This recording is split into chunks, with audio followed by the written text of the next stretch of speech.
Oh.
All right, Rachel, my headphones are in. Is my audio good here? Yes, it is. All right, awesome. And we are recording. Welcome, everyone, from all over, including way down under in Melbourne. Really excited to have you join us for today's webinar overview of ADI Online, powered by Editability. I'm going to try to switch slides without my music always likes to start up again. Sorry, guys. This webinar is being recorded and will be posted on our website as well as our social media platforms for later viewing or sharing. If you haven't already, please follow us on Twitter, which you can see in the lower left-hand corner of the screen to interact with ADI and our community. It's @argument-driven. We all need a little bit more connection these days, so any way we can get it is awesome. I just want to introduce myself. My name is Leanne Gleim, and I'm going to be your facilitator today. I'm the account executive here at ADI, and Rachel, our awesome admin assistant, will be moderating questions in the chat, as well as in the Q&A session at the end of the webinar. Let's review how you can interact with us throughout this webinar. At the bottom of your screen, there's that good old Q&A icon where you can submit your questions, and we'll be answering those at the end of the webinar.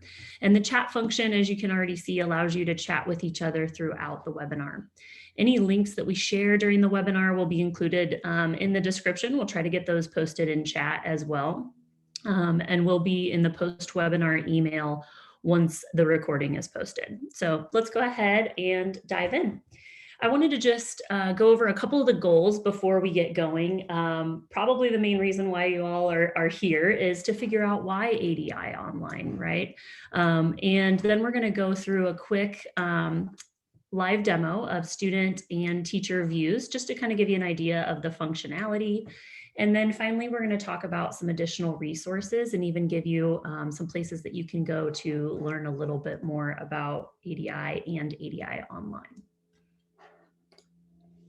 So many of us, since I think, goodness, March of 2020 or even before, have been asking ourselves, how can we create an environment for our students and sequence activities that are really going to give them an opportunity to figure things out. You know, particularly in science investigations, we're in this really tough time where it's extremely hard to find ways to get our students into those activities that are going to, and those interactions that are going to get them to the levels of learning that we're really hoping to achieve. Or even for some of us, let's be realistic, just hopefully no learning loss, you know, all those horrible phrases that we have to start talking about around here, and make sure our students are engaging still. And of course, with that question, we're looking at which online tool is going to be the best for the type of interaction that we're really looking to promote. So a lot of us are spending time looking at not just some of our old traditional labs, like you see there on the ADI labs, that you see there on the left-hand side, but we're trying to use YouTube videos and still give students a chance to create some artifacts. So one of our goals for ADI at a distance is that we want to still make sure that students are at the center of that meaning making, right? As they're looking at an investigable phenomena. Here we have a quick screenshot of what one of our whiteboards, right? One of the main kind of things that you'll see on Twitter when I mentioned following us there is a lot of teachers love to share their whiteboards. It's a great way to make student thinking visible. And so we've really incorporated that and tried to incorporate collaboration there as well.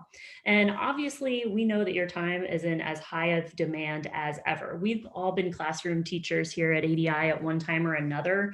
And I know that this year is always crazy. I remember that excitement and rush of coming back. And now we've got a lot of other things compounded upon that you all are dealing with. So we really want you to be able to focus on some of those meaningful interactions and that learning and being able to engage with your students that way, rather than just, you know, sharing links and helping troubleshoot tech problems. We know we're going to still have that, but any little bit that we can help, we really enjoy doing. So one of the things that we just want to keep in mind here before we dive into a couple slides of what the research is showing is that the onlineness or virtualness of instruction is really not what promotes learning or not. It's those interactions and the nature of the interactions between not just your students and the material, but your students and other people. Sorry, my speaker has just switched there, guys. Ideas and materials or tools during a learning experience. And that's what we're going to look at here for just a second. This is one of the articles that I was referencing here. You can see the citation down there at the bottom, and we'll include it in the follow-up email.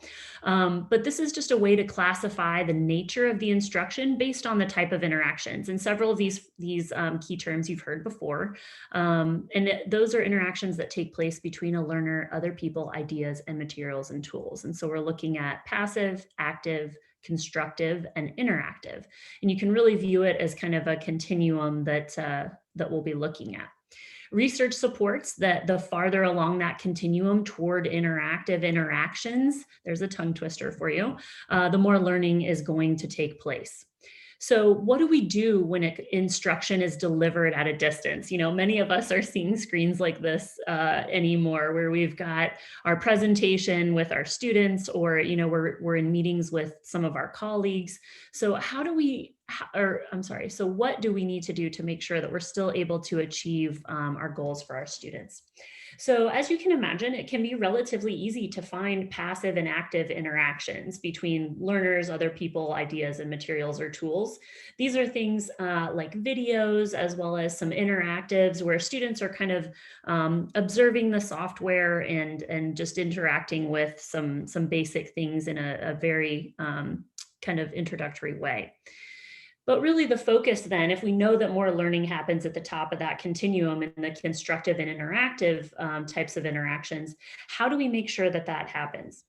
So we want to offer a couple suggestions, and then I'll kind of show you how we've incorporated it into our ADI online platform. And many of these apply to your classroom in general, not just if you do decide to utilize ADI online. So one of the first things that we want to offer is to use videos to introduce phenomena rather than to deliver instruction.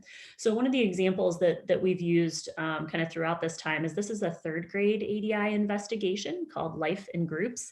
And we have students, even when they are in the classroom and face-to-face, there's a host of YouTube videos there where they can collect some data and watch packs of wolves hunting prey or potential prey. And so that's going to be a way where we're using the videos in a very different way than just, hey, watch this and let's introduce a topic. Or not introduce, learn about a topic, right? We can also kick off an investigation with a quick little intro video, create some cognitive dissonance. I'm sure there's any one of them that you can think of that you've utilized throughout this time or even prior to hybrid and virtual learning. So one of the greatest things about ADI Online is that it provides a multitude of ways, multimodal ways for students to obtain and communicate information. That is what we are all about. That is why I'm here with you today. I loved what ADI did for me in my classroom. It took me away from being that teacher that was the possessor of right answers, right? It's exhausting. Is this right? Miss G, did I get this right? Did I do this right? Students want to know and they want to succeed and learn.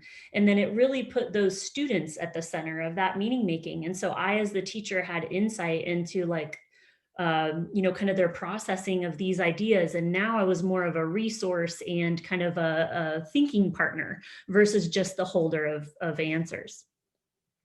Oh goodness, I have no idea what that is. Something is ringing. I hope you all can't hear it. Rachel, can you hear that? No, you cannot. Okay, good. Well, I'm just going to take out, my headphone was still in my ear, so just wanted to make sure. We'll cut that out of the video later.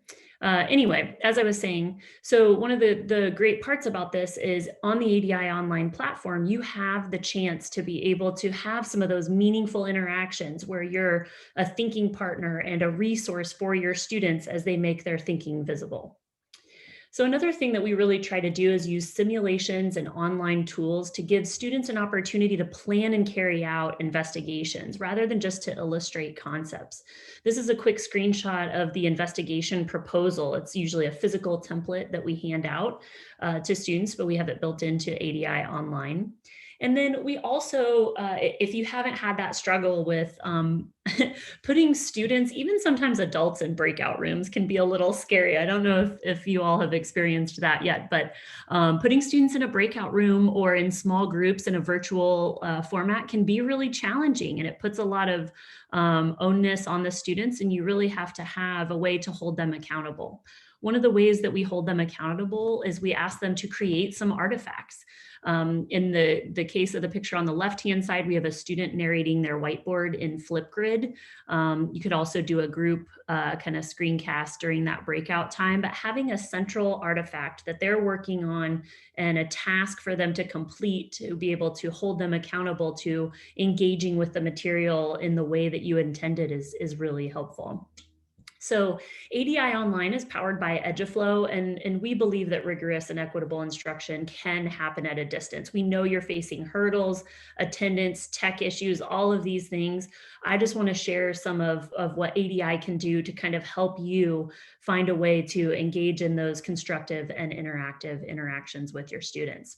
So let's go ahead and take a look. I'm going to switch to my browser here. And just holler at me, Rachel, if anything's off. But now you should be seeing our ADI website. And so I'm just on the, hold on, let me click over there so we can get that. Under the ADI Online tab of argument-driven inquiry. And you'll notice that there's a quick overview page. That's what we're looking at. This is just a nice place to return back to if you want to look at some of the things I'm mentioning or even dive into learning a little bit more about ADI Online. And Rachel can throw that link up there in the chat for them if you wouldn't mind, Rachel. And then here is our ADI Online content in Editability. So I am logged in as a student named Gunther, and Gunther is enrolled in our middle school sandbox right here. And so you'll notice at the top of my screen, I have way too many tabs open, but that's only because I don't want you to see my pages loading and spinning. We want to provide or spend our time talking about ADI Online. Your students will not have to preload that many tabs, nor is that a regular occurrence. I just like to point that out as I click through the demo here. So when a student clicks in, and I'll go over how they get invited in the last few minutes of the demo here. When a student first clicks in, what they're going to see is a brief course description, as well as the 6 investigations that you get to pick when you order ADI online. And this course description is just going to address some of the core ideas, as well as the cross-cutting concepts and practices of science. Not that students need to know those terms, but just to say, here's why we're doing what we're doing in this course and why it's important. And then one of the things that is a backbone of ADI is our small group work. And so because teachers can invite up to 200 students to their ADI course, we can split them out by class period. You'll notice I kind of have a mixture here of class periods. You can name these whatever you want. They don't have to be specific to period 1. You can make it really specific to your class, and teachers do have full editability of that. And so that is going to separate the information that students see, as well as any settings that you really want to customize using those tags. So then once we begin an investigation, you'll notice over here on the left-hand side that students can expand and collapse the activities, which is really helpful as they progress through multiple ADIs in a semester. The first thing that they're going to then do is join a group, which is a really similar view to the previous screen. And this is going to, again, separate them out to whose submissions that they're reviewing and whose work or posts that they're going to see. And then when we jump into the investigation, one of the first things that we loved about ADI in this platform is that links in print break, right? It's really hard to kind of suggest videos or put out there some really high quality things to introduce some of the phenomena that we're addressing in these investigations. And wonderfully, in an online platform, we can easily do that because it's an easy update just to send a new link. And so as a student starts activity 2, they're going to see, in this case, we're looking at a reflection and refraction physical science investigation. They're going to watch a quick video on a laser passing through a block of glass and acrylic. And then we're asking them to share some of the things that they noticed and they wondered down here in a quick discussion board. ADI online comes most robustly built, meaning for if you're completely asynchronous, it's going to have those supports for students to still be able to complete the investigation. If you meet synchronously, we wholeheartedly encourage you to maybe use this as a place for students to take notes, but have this discussion like you would in class. Once a student meets the requirements, notice they have to post at least one topic or one comment. That blue button there's a button at the bottom right hand of the screen that it says activity 3, and you'll notice a little check mark because Gunther has completed it, will light up blue, and then they're able to progress on. So then in activity 3 here, this is where we're really going to start to get into some of the information that we would typically have in a student handout. So with every ADI investigation, we give them a handout that contains a guiding question, some background information, and help as they progress through the ADI, the full ADI investigation. So in this case, we're asking students, how can we predict where a ray of light will go when it comes in contact with a block made of glass or acrylic? And then in activity 4, this is where we're going to get into some of that technical text. ADI and ADI online are really integrated with a lot of the ELA standards for technical subjects. And so we've separated some of this text with headings as well as some pictures. And because this is a web-based application, any typical Chrome extension, rather, not just Chrome, that you use for annotating text, highlighting text to talk will recognize this as text, which is a really nice support. And to have an authentic artifact of student attendance, which is really important, sometimes your district or some states are requiring that, we do ask students just to jot down a couple of ideas here in a quick rich text document in the system about what they thought was most helpful. So after students have read through some of that, oh, my sidebar got unloaded, sorry guys. After students get through activities 4, 5, and Gunther got kicked out of 6, I need to allow him back in here. That's pretty much gonna end the introduction piece. So now they have some background information, and then we're gonna progress on to students planning out an investigation. This is a big part. Investigations and collecting data and deciding what's important can be tough at a distance. So again, we have our guiding question. We have a quick support video for how to use the simulation. In this case, we're going to be looking at a simulation called Bending Light. We have chosen investigations that are easily shiftable to a virtual or hybrid environment. And so many of the investigations are either an HTML5 simulation, images and videos like you saw with that third grade example at the beginning of the webinar, or data sets. One of the examples that sticks in my mind is we use some NOAA data for weathering. So in this particular case, we're using a simulation. So we have a support video for the functionality of that simulation. And then down here, students will have access to the simulation, or they can click a link to load it in just an additional browser. These are all free. There's no additional cost or anything like that. And again, I said we did choose HTML5 on purpose. And then we've got quick instructions for what students need to submit. So it's very clear what's expected for them in this activity. And of course, we have our investigation proposal template. So typically in the books or with any ADI investigation, we offer students support as they design an investigation. And so we've built these out in a Google Drive folder. I've already clicked this link and it is now preloaded up here. It is a master slide with a \copy address, which you can kind of see there in my browser. So it's going to force students to make a copy. The very first time they do this, they may have to associate it with a Google Drive, and there is a workaround for Microsoft Teams. But after that, these will automatically open just like you saw here. Students can rename, share with their group mates, and then easily type in their information here in the template. And the teacher, of course, has full editability. They would just need to update the link in the site. Because everything that I just said, opening a document in Google Drive, renaming, sharing, all of that is not intuitive. We do have a support video for students on how to then submit a PDF here to complete this activity. Again, once they've submitted their PDF or their group's PDF, then this button down here at the bottom for activity 8 is going to light up blue, or I'm sorry, it will light up blue so I can progress on to activity 8. And in that case, that's where we're going to engage in our first peer review. Let me go back here. So we're going to engage in our first peer review and reflection loop. We typically have a lot of conversation during this time in the classroom. So if you're not all together, this is a great opportunity for students to review each other's work. And it comes, hold on, my Zoom thing is in the way. It comes preloaded with some questions for students to answer as they give each other feedback on their work. And there's going to be a more in-depth view of this here a little later on. So just for time's sake, I'm going to keep going. Once students have given each other feedback, and the system does pre-assign who sees whose artifacts based on those tags that you ask students to apply at the beginning of the investigation, students are then going to reflect on the feedback that they received. And this is a really simple process. I will click on this one. So you're going to see right now Gunther's own investigation proposal. Here is that feedback that he received from a peer. It is double blind about which observations and measurements are most useful. Is the plan complete and scientific? And then does the data match the data collected in the guiding question? Gunther in this stage is going to be asked to reflect on that feedback that he received.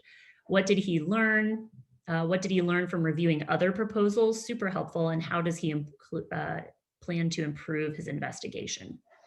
So then once students have peer reviewed and reflected on those investigation proposals, you can give them that nod and they're going to go ahead and carry out that investigation. I was having some internet woes today, so I was hoping this would, there we go. They're going to carry out that investigation. Again, we have the guiding question, a quick Google template for observations and measurements, access to the simulation, and of course, the support video for uploading their document.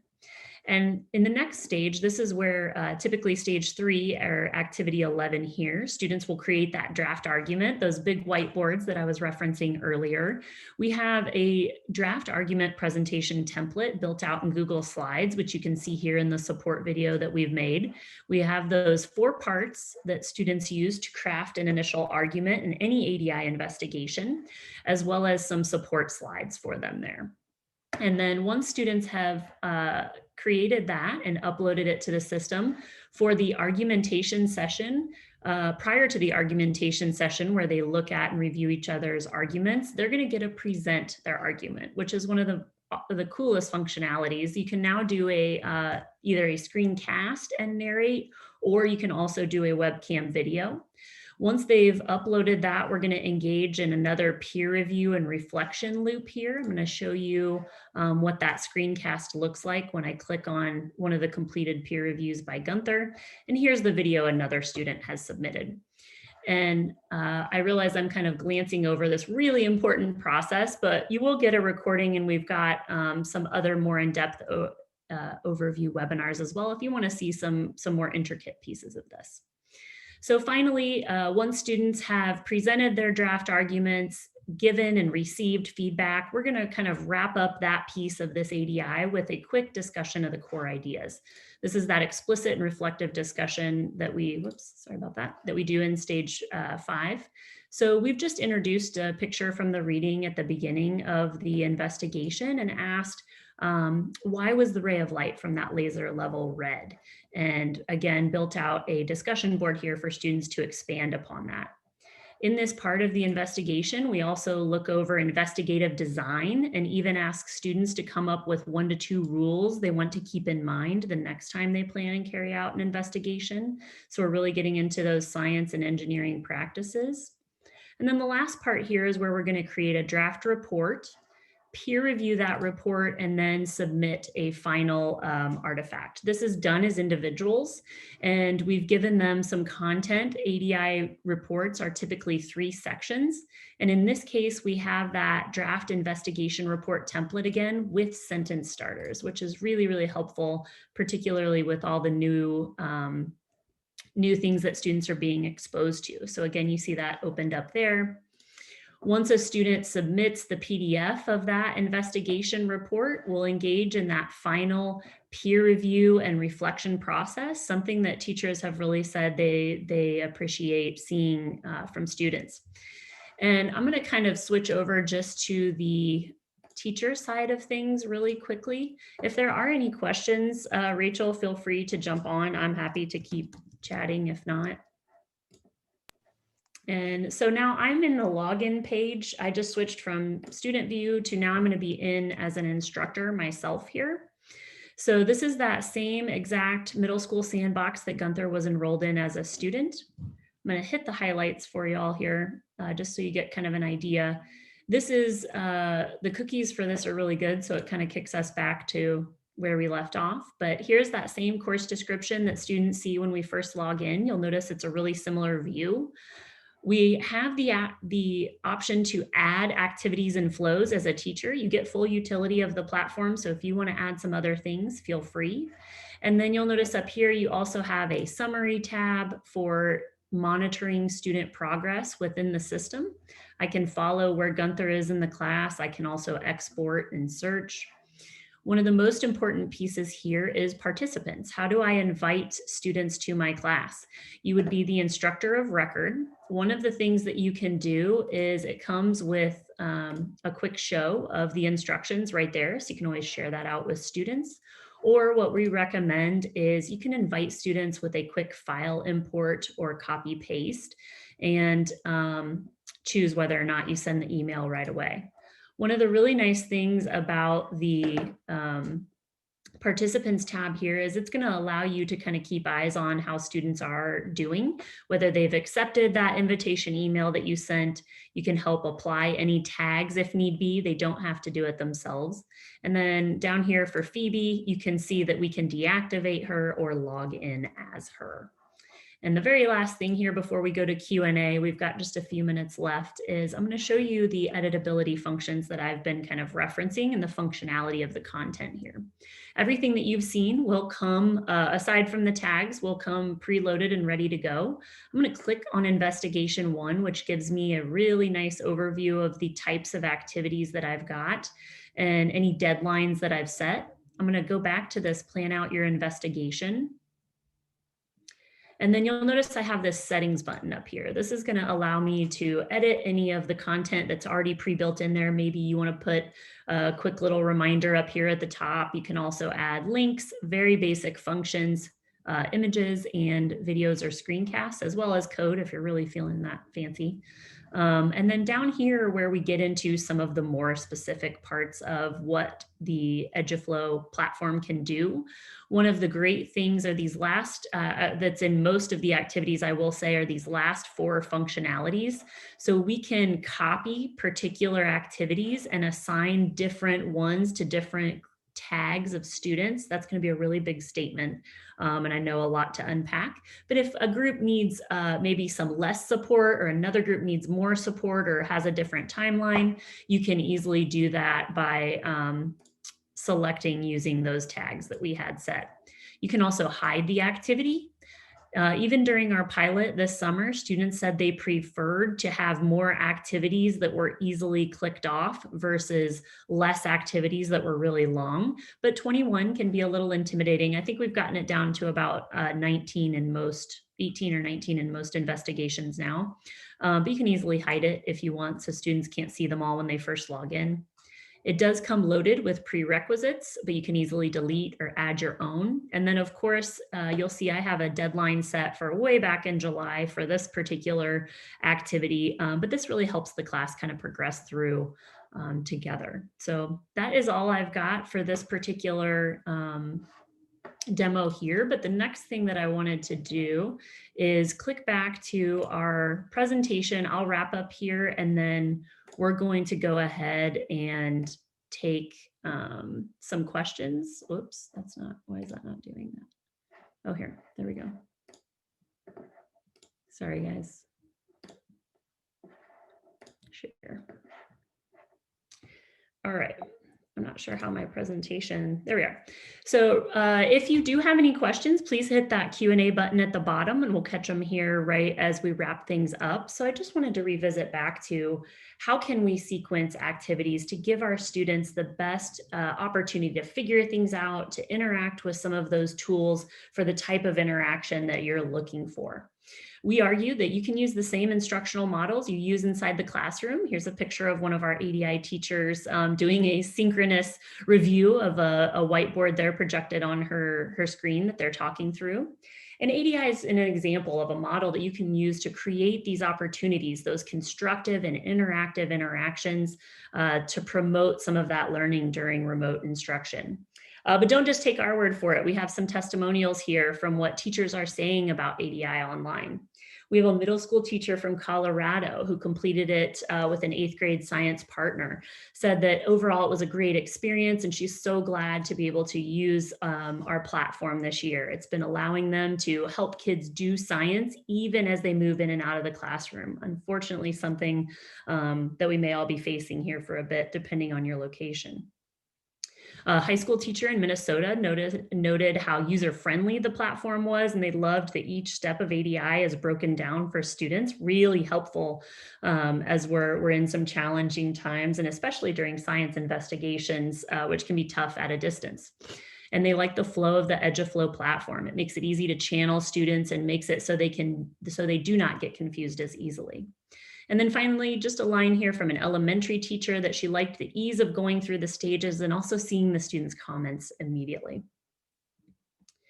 So finally, we went through why ADI online, a really fast live demo. Sorry about that, y'all. It's a really quick time here. And then just kind of wrapping up, if you haven't already, or if some questions come up, please get those submitted. We have a ton of free supports, whether it's around ADI at a distance or just ADI in general. You can go to that free resources tab on our website, and we even have some online lab options down there for you all.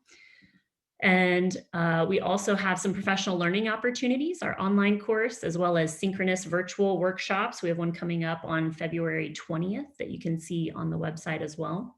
And then of course we have that info for our ADI online courses. This is the screenshot of the web page I showed you earlier. We've got some flyers at the bottom of that page where you can see all our topics that are available by content. And then if you want to have a demo investigation where you can access the platform as a student, feel free to email Rachel at pl@argumentdriveninquiry.com. Rachel, can you go ahead and throw that PL email in the chat there? And we can get you enrolled as a student. You won't be in class with Gunther, but we've got a demo investigation for middle school for folks if that's something that interests you. And then finally, if you want to learn more about using ADI online or have any questions that we don't get to, feel free to email us at howdy@argumentdriveninquiry.com as well. So what are our questions? Rachel, what have you got for us? And I see one from Miss Kathy as well. Kathy asked, can you show us how teachers can give students feedback within the platform? Absolutely, Kathy. So one of the things that I'll show you really quickly, there's a couple options. One of the ones that I recommend is, or using kind of, you have to be really cognizant of how you use it. I'm just going to go from here, but you could easily do it within the investigation. So there are individual activities that you have been seeing, but there are also flows, hence the name of the platform. So these are pre-made, like that submission, peer review, reflection that you saw earlier. And so there is also an instructor review flow that you could use here within the system.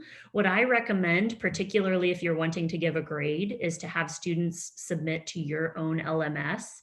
And one of the best pieces that I kind of forgot to hit here is you can also get a quick overview of what students have submitted. This is the investigation proposal where they would be submitting that. Way down at the bottom, here are all the submissions that I have for my class.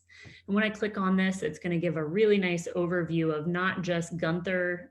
Well, I think it gives me Gunther first. Nope, Monica, our good old friends group here. So you can see whose investigation proposal has been submitted, as well as the review of that proposal, and then finally the reflection on that review. So all your students' comments are right here in one window pane, and then you also will have your students, which you can easily filter or sort in the left-hand side of the pane. What do we got next, Rachel? It looks like Paige asked, can I choose investigations from different content areas in one course? Yeah, great question, Paige. Thanks. So the way that it works is in the flyer, you'll see some of our topics available for ADI online. We can't mix and match between secondary and elementary, but you can choose from any of the topics available for elementary, grades 3 through 5, or you can choose from any of the topics across content for our secondary ADI online, which is grades 6 through 8. So you can mix and match as you need and create your own custom course.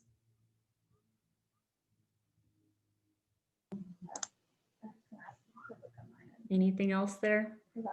Looks like we've got one more from Darren that says, can I invite paraprofessionals or support staff to the course? Great question. Thanks, Darren. Yeah, so we have a couple options for getting other instructors in the course. So when you purchase a course, you'll be the instructor on record and see the student data and, kind of the submissions and their progress, all those functionalities that I showed you at the end of the webinar there, or at the end of the demo. One of the first options that costs no extra money if paraprofessionals or support staff just need access to the content to see what students are looking at, you can invite them as a student and remove some of those requirements from their records specifically, which is pretty easy, just a couple clicks. And then they will be able to see what the students are looking at. And we also have an option to add an additional instructor who would have full accessibility to all the instructor functionalities as well. That does come at an additional cost. Anything else I'm missing, Rachel, or is that, have we covered it? Looks like one last question from Celeste. How do I order ADI? All right, yay, Celeste is ready to go. I love it. So you can order ADI online a couple different ways. On our webpage, we do have a link for pricing information, and down at the bottom, you can request a quote. We'll be sure to put that link in the follow-up email when this video is uploaded, or you can even purchase via credit card. If you prefer. One of the things that we typically do is put together quotes for district funds. And I know nowadays, especially, approval is never a fast process, but we can easily get you a quote as well. And that would be that PL or Howdy email. Either one would get you to one of us that can help you get a quote for that. Wonderful. Well, I've taken enough of your time today, so I want to wrap things up. Please let us know if there's any way that we can be of help. You see that Howdy email up there. And thanks so much for joining us for an overview of ADI Online. Take care, everybody.